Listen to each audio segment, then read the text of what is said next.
Hello friends, मैं आपकी दोस्त सुधा सिंह विकलांग साथी ट्रस्ट के दिव्यांगम चैनल से आप सबका स्वागत करती हूं और आशा करती हूं आप लोग स्वस्थ होंगे। तो फ्रेंड्स, अगर आज आप हमारे चैनल पर नए हैं तो प्लीज़ हमारे चैनल को सब्सक्राइब करें और अगर आपको मेरी कहानियाँ पसंद आती हैं तो प्लीज़ लाइक एंड कमेंट करें।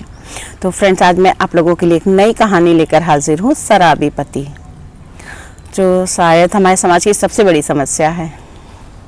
शांति, कहाँ मर गई तू? शांति के पति ने चिल्लाते हुए कहा। क्या बात है, आज फिर दारू पी कर आ गए? शांति ने गुस्से में कहा। हाँ, पी कर आया हूँ। तो तुम्हारे बाप के पैसे से नहीं पिया हूँ, मैंने अपने पैसे से पिया है। उसके पति मोहन ने गुस्से में कहा। अपने पैसे से पिया है या उस पैसे से पिया है जो पैसे मैंने अपने बच्चों के एडमिशन के लिए रखा था? मैं मालकिन से कितना गिड़गिड़ा कर वो पैसे मांग कर लाई थी और तुमने उसका शराब पी लिया, और मैं अब अपने बच्चों का एडमिशन कैसे कराऊंगी? शांति ने गुस्से में कहा। बहुत जुबान लड़ाती है।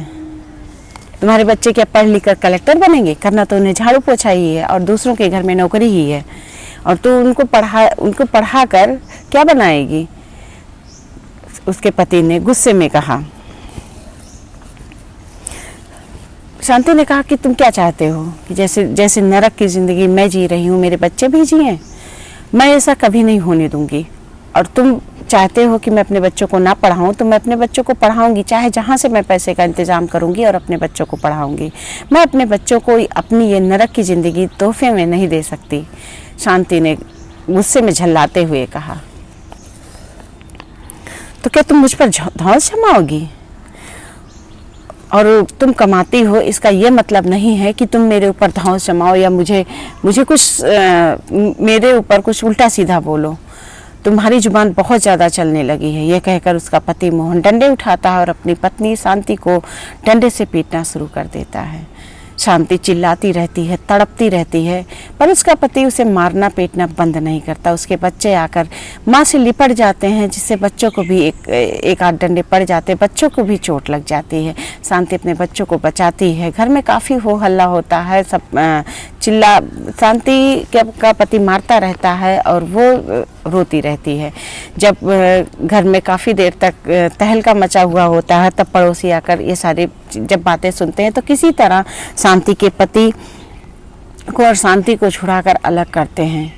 शांति के पति ने उसे काफ़ी मारा पीटा था और जब वो उसे छुड़ाकर पड़ोसी उसे अलग करते हैं तो बाहर बैठकर शांति को खूब ढेर सारी गालियाँ देता है। और इस तरह शांति रोती रहती है और शांति सोचती है कि उसकी ज़िंदगी, उसने जब से होश संभाला है उसकी लाइफ में कभी सुख नहीं मिला है, वो हमेशा दर्द में रही है। वो सारी बातें सोचती है और रोती रहती है। उसके शरीर पर ढेर सारे काले काले निशान बने हुए होते हैं। वो जहाँ भी उसका हाथ जाता है तो वो दर्द से कराह उठती है। उसकी बेटी और उसका बेटा उसे जो है गले लगाते हैं और कहते हैं मारो ना। मैं जब बड़ा, उसका बेटा कहता मारो ना, जब मैं बड़ा हो जाऊंगा तब मैं आपके लिए एक नया घर बनाऊंगा, मैं कमाऊंगा और फिर मैं वहां पर आपको लेकर रहूंगा। आपको पिताजी से मैं दूर रखूंगा। ये शराब पीकर आते हैं और शराब पीकर ही आपको मारते पीटते हैं, और मैं बड़ा हो जाऊंगा तब मैं इन्हें मारने पीटने आपको नहीं दूंगा। शांति सोचती है कि अपने बच्चों का चेहरा देखती है और सोचती है कि इन बच्चों के लिए ही तो मैं जिंदा हूँ और इन बच्चों की वजह से ही मैं आज ये सब बर्दाश्त कर रही हूँ, वरना मैं जो है क्यों बर्दाश्त करती। वो अपने बच्चों का चेहरा देखती है, वो दर्द से कराती रहती है। वो सोचती है कि उसने आज तक, वो उसके घर में भी तो यही सब होता था। उसके माता पिता अक्सर लड़ाई करते थे शराब के चक्कर में, और उसने जब से होश संभाला है उसे कभी भी सुकून नहीं मिला है। ये सोचकर वो अपने पिछले दिनों में चली जाती है। शांति छोटी सी थी। उसके पिताजी जितना भी कमाते थे सब शाम को दारू पीकर उड़ा देते थे, और इसके बाद शांति की माँ जो अक्सर बीमार रहती थी वो 2-4 घरों में काम करती थी, पर अपनी बीमारी की वजह से उनका भी काम अक्सर छूटता जा रहा था, जिसकी वजह से शांति के भाई बहन और शांति अक्सर कई रातें भूख प्यास से निकालते थे। शांति का पिता ये नहीं सोचता था कि मैं शराब ना पीऊं, मेरे बच्चे भूखे होंगे, पहले मैं उनके खाने का इंतज़ाम करूं, फिर मैं शराब पीऊं। वो ये कभी नहीं सोचते थे। और अक्सर इस तरह शांति की माँ जिन घरों में काम करती थी, जब वो वहाँ से कुछ खाने को लाती थी तो वो बच्चे जब 1-2 दिन के भूखे होते थे तब वो बच्चे उस खाना से अपना पेट भरते थे। शांति धीरे धीरे बड़ी हुई। उसने सोचा कि माँ की तबीयत भी अब ख़राब रहने लगी। वो भी कई घर अब नहीं कर पाती थी, 1-2 घर करती थी, जिससे उनके घर का खर्चा नहीं चलता था। और अक्सर शांति के भाई बहन भूखे प्यासे रहते थे। तो शांति ने सोचा कि मैं भी क्यों ना एक आध घर पकड़ लूँ और वहाँ से मैं काम करने लगूँगी, तो घर में कुछ पैसे आने लगेंगे और माँ को भी इतनी परेशानी नहीं होगी। शांति भी 2-3 घर पकड़ती है। वो छोटी सी बच्ची रहती है, जब वो काम करने जाती है तो वहाँ पर जो उनकी मालकिनें रहती हैं वो उसे बहुत प्यार करती हैं। उसे जैसे ही वो आती है उसके खाने पीने सबका ध्यान रखती हैं। और जब वो जाती है तो घर में जो कुछ भी बचा कुचा रह होता है वो उसे उठा कर दे देती हैं कि ये जाकर घर में अपना खा पी लेगी या अपने भाई बहनों को खिला देगी। वो बहुत प्यार से हंसते हंसते सबके घर में काम करती और सबसे हंसी ठिठोली करती रहती, तो सब लोग भी उसे बहुत प्यार करते थे। इस तरह शांति कई घरों में काम करती थी, सुबह से लेकर शाम तक काम करती थी, और जिससे उसकी पढ़ाई नहीं हो पाई और वो पढ़ लिख नहीं पाई। लेकिन उसने अपने भाई बहनों को पढ़ाने की पूरी कोशिश की। और उसका मानना था कि शिक्षा एक ऐसी चीज़ है जो हर बुराई से इंसान को दूर रखता है। अब तो शांति बड़ी हो रही थी और उसकी शादी का भी अब उसके मम्मी पापा के मन में ख्याल आया। उसकी माँ कहती भी कि मेरी तबीयत ख़राब रहती है, बेटी का ब्याह जल्दी कर दो। तो उसके पिता कहते हमारे पास कहाँ कौन से कुबेर का धन रखा हुआ है जो मैं इसकी शादी कर दूँ, हर लड़का तो दहेज मांगता है। तो उसकी माँ कहती है आप थोड़ा शराब पीना बंद कर दो, थोड़ा शराब कम पियो, तो ज़रूर जो है कोई ना कोई कुछ पैसे तो हम लोग बचा ही लेंगे, कुछ हमारी बिटिया काम करती है उससे हो जाएगा। तो उसके पिता कहते हैं कि मैं शराब नहीं पीता हूँ तो मुझे उलझन होती है और मैं ज़िंदा नहीं रह पाऊँगा, तो मुझे शराब तो पीना ही है। उसके पिता भी अक्सर शराब पी कर आते, घर में काफ़ी लड़ाई झगड़ा होता, उसकी माँ को काफ़ी मारते पीटते थे। उसकी माँ बीमार रहती थी, उसके बाद भी वो बिल्कुल नहीं सोचते थे कि हमारी पत्नी की तबीयत ख़राब रहती है या क्या है। तो ये सारी चीज़ें शांति के मन में एक दर्द बैठा रही थी। और इधर वो जहाँ पर ड्रिंक करते थे वहाँ पर कुछ लोगों से उन्होंने कहा था अपनी बेटी की शादी के लिए। तो पहली बात तो इनके पास पैसा नहीं था, इसलिए कोई लड़का जल्दी हामी नहीं भर रहा था शादी के लिए। और दूसरी बात, एक लोगों ने एक रिश्ता बताया, उन्होंने कहा कि ये लड़के की एज थोड़ी सी ज़्यादा है लेकिन पैसे वाला है, ये इससे अपनी बेटी की शादी की बात करो और जो है बात करो, ये शादी के लिए लड़की भी ढूंढ रहा है और ये उल्टा आपको पैसे देगा और शादी का पूरा खर्चा उठाएगा। शांति के पिता को तो शायद इससे अच्छा रिश्ता कहीं मिल ही नहीं सकता था। जब उन्होंने अपनी बेटी की फ़ोटो दिखाई तो वो लड़का तुरंत उस शांति को पसंद कर लेता है और इनके पिता को रोज़ ड्रिंक करने के लिए पैसे देता है। अब तो शांति के पिता उस लड़के के ऊपर लट्टू हुए रहते हैं जब वो इस बात बताते हैं कि बहुत अच्छा लड़का है, बस क्या है थोड़ी सी एज ज़्यादा है। तो इस पर इसकी माँ कहती है कि नहीं, एज ज़्यादा है तो मैं अपनी बेटी की शादी नहीं करूँगी। पर उसका पिता कहता है, शांति का पिता कहता है कि अरे तुम्हारी बेटी राज करेगी, बहुत पैसे वाला लड़का है और तो शादी कर दोगी, एज का क्या है, एज तो होता है, कोई दिक्कत नहीं, वो तुम्हारी बेटी राज करेगी। शांति की माँ भी सोचती है कि मेरी बेटी ने यहाँ पर बहुत कष्ट उठाए हैं, तो अच्छा रिश्ता है, अच्छी जगह है तो कर देते हैं शादी। तो वो लोग जब वो शादी करते हैं तो शांति के पिता को कुछ देना नहीं पड़ता, बल्कि वो लड़का खुद ही उल्टा जो है इनको पैसे देता है और शादी का पूरा इंतज़ाम करता है। शांति मन में लाखों सपने सजा कर ससुराल आती है।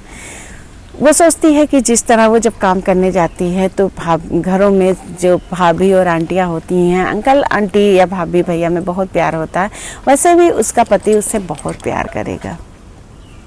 शांति के मन में एक नई लड़की, एक नई दुल्हन की तरह उसके मन में हजारों सपने पले हुए होते हैं।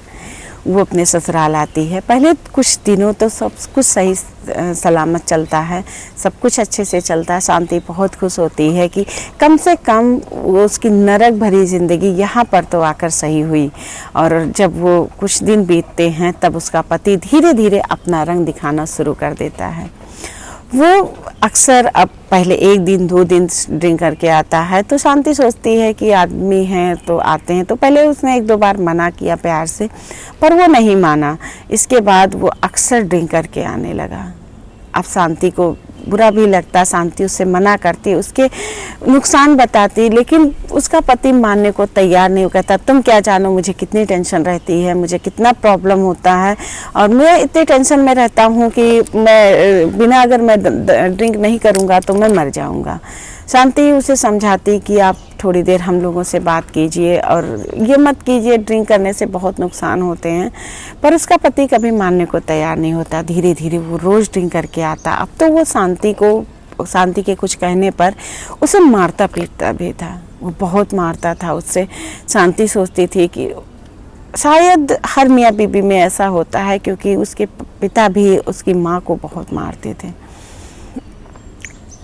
शांति सोचती है शायद हर पति पत्नी में ये चीज़ें होती, इसलिए वो सब कुछ बर्दाश्त कर रही थी। धीरे धीरे उसके 2 बच्चे हो गए।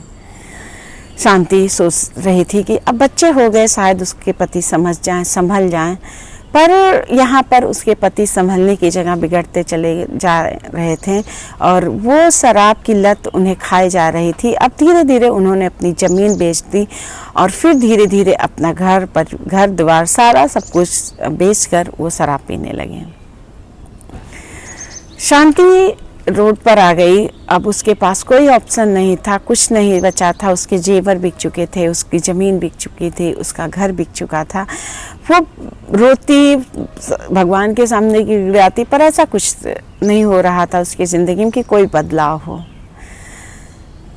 यहाँ आकर वो दूसरी जगह किराए पर घर लेती है। अब उसके बच्चे भी बड़े हो रहे थे और बच्चों को पढ़ाने की लालसा भी थी कि वो जानती थी कि शिक्षा एक ऐसी चीज़ है जो बच्चों को सही राह पर ले आएगी।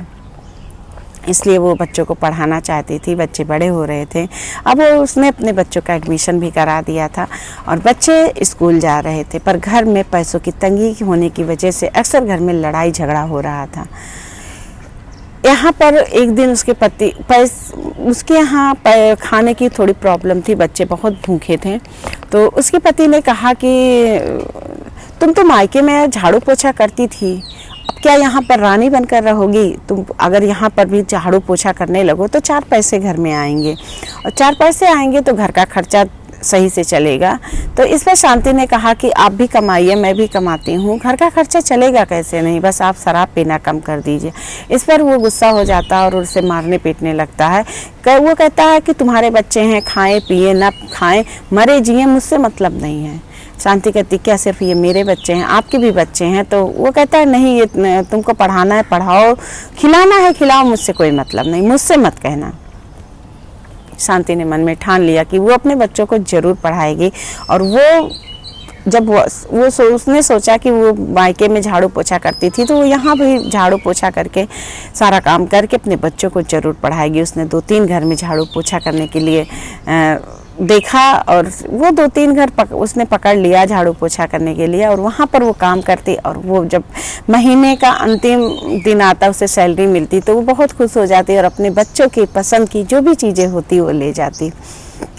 उसने अपने बच्चों का एडमिशन भी करा दिया था, बच्चे पढ़ने जा रहे थे। और लेकिन जब वो महीने का अंतिम दिन होता, शांति कहीं भी पैसे छुपा कर रखती तो उसका पति उसे ढूंढ कर उसे शराब पीने के लिए ले जाता था। वो शांति से भी जब पैसे मांगता, शांति उसे पैसे ना देती तो वो उसको मारता पीटता था और छीन झपट कर वो पैसे ले जाता था। और शांति की ज़िंदगी बस ऐसे ही चल रही थी। तभी उसकी बेटी ने आवाज़ दिया, माँ लाओ लेप लगा दूँ। शांति ने देखा उसकी बेटी हल्दी तेल गरम करके लेकर आई है। वो अपनी माँ से कह रही है जहाँ पर चोट लगे हुए वो वहाँ पर वो लेप लगा रही है। वो शांति अपने बिटिया को देख रही थी और अपने बच्चों को देख रही थी। तो उसकी बिटिया ने कहा कि माँ पिताजी बहुत मारते हैं, पैसे की परेशानी है, मैं भी, चलिए आप जहाँ जहाँ जाते हो मुझे भी एक दो घर मतलब कर दीजिए, मैं भी काम कर लूँगी, मैं झाड़ू पोछा बर्तन कर लूँगी। शांति अपनी बेटी को गले लगा लेती है। वो कहती है बेटा नहीं, मैं जब तक जिंदा हूँ तब तक तुम लोग तुम झाड़ू पोछा नहीं करोगी, तुम सिर्फ अपनी पढ़ाई पर ध्यान दो, तुम पढ़ लिख कर कुछ बन जाना, और इसके बाद फिर जो है तुम पैसे कमाना और अच्छी जगह तुम्हारी शादी हम करेंगे। और जब भी अगर पिताजी ने तुम्हारी शादी की बात की तो पहले तुम देख लेना, इसके बाद शादी के लिए हाँ करना, मेरी तरह पिताजी के कहने पर हाँ मत करना। उसकी बेटी छोटी सी होती है, वो समझ नहीं पाती आखिर माँ ऐसा क्यों कह रही है। वो अपनी माँ के हाँ में हाँ भर लेती है और अपनी माँ की जगह जगह पर जहाँ पर उसके पिता ने मारा हुआ था, वो डंडे से चोट लगा हुआ था, वो हर जगह मरहम लगाती है। उसका बेटा भी अपनी माँ को गले लगाता है। शांति अपने दोनों बच्चों को गले लगाकर रोने लगती है। वो सोचती है कि अब उसकी ज़िंदगी ऐसे ही चलेगी। और इस तरह फ्रेंड्स मेरी ये कहानी शराबी पति यहीं पर समाप्त होती है। और मैं शराब आजकल नीचे तबके के लोग ही नहीं, हमारे ऊंचे तबके के लोग शायद ज़्यादा पीते हैं। तो फ्रेंड्स मैं आपसे एक बात पूछना चाहती हूँ कि क्या शराब आपके गम को, आपके दर्द को, आपकी टेंशन को ख़त्म करता है? नहीं ना। शराब सिर्फ थोड़ी देर के लिए आपकी टेंशन को ख़त्म करता है, आपके दर्द को कम करता है, आपके गम को कम करता है। लेकिन अगर वही बात आप अपने परिवार से बांटते हैं तो शायद उसका कोई ना कोई सलूशन मिल जाता है। और शराब पीने के बाद जो टेंशन आपकी ख़त्म होती है वो टेंशन आपकी पूरी फैमिली को होती है। तो अच्छी चीज़ एक अच्छी चीज़ तो नहीं है ये, पहली बात तो शराब। और दूसरी बात, अगर शराब पीने से आप 10 मिनट के लिए टेंशन से दूर होते हैं और लाइफ टाइम आपकी फैमिली टेंशन में रहती है, तो इससे अच्छा है कि आप शराब छोड़ दीजिए। आप अपने परिवार के साथ थोड़ा सा टाइम बिताइए और परिवार से दूर मत भागिए। परिवार आपके हर प्रॉब्लम की सल्यूशन देता है। तो प्लीज़ आप ड्रिंक करके ये बहाना, तो सिर्फ ये बहाना ही कह सकते हैं कि हम शराब पीते हैं इसलिए क्योंकि हम गम भूल जाएं या हम अपनी टेंशन भूल जाएं। शराब कई चीज़ों की हानि कराता है। सबसे पहला आपके पैसों की हानि कराता, दूसरा आपकी सेहत की हानि कराता, तीसरा आपको आपके परिवार से दूर करता है, चौथा समाज में आपकी इज्जत कम करता है, पांचवा आपके रिश्तों को आपसे दूर करता है। तो अगर शराब की इतनी ढेर सारी खामियां हैं, उसमें एक भी अच्छाई नहीं है, एक भी अच्छाई नहीं है, और खामियां इतनी ढेर सारी हैं, तो आप कोशिश कीजिए कि आप अपने परिवार के साथ वक्त बिताइए। और ये बहाना तो बिल्कुल करना बंद कर दीजिए कि शराब से टेंशन ख़त्म होता है। शराब से टेंशन कभी नहीं ख़त्म होता। वो 2 पल के लिए आप भूल जाते हो, लेकिन फिर वो टेंशन थोड़ी कुछ टाइम बाद वापस चला आता है।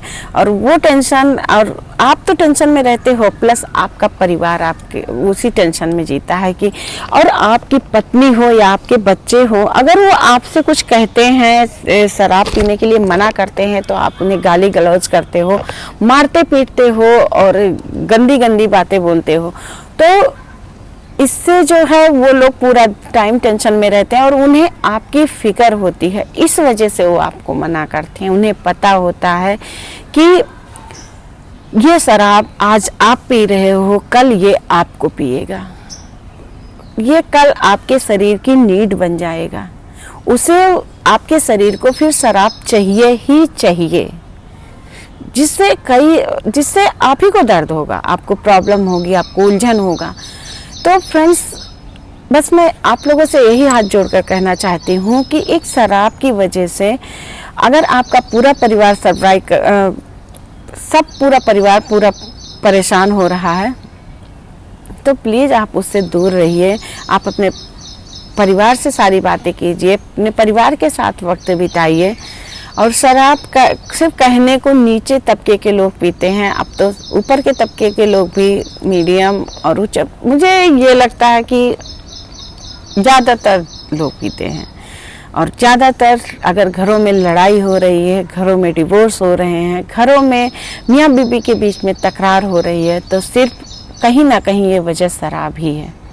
तो एक शराब की वजह से इतनी सारी वजह हो रही हैं, तो मुझे लगता है इसको छोड़ देना चाहिए। तो फ्रेंड्स मेरी ये कहानी शराबी पति यहीं पर ख़त्म होती है और मैं फिर मिलती हूँ आप लोगों से एक नई कहानी के साथ, एक नई जोश के साथ। तब तक के लिए नमस्कार, और प्लीज़ हमारे चैनल को सब्सक्राइब करिए। ये कहानियाँ पसंद आती हैं तो लाइक कीजिए, शेयर कीजिए, और मुझे फिर इजाज़त दीजिए। बाय।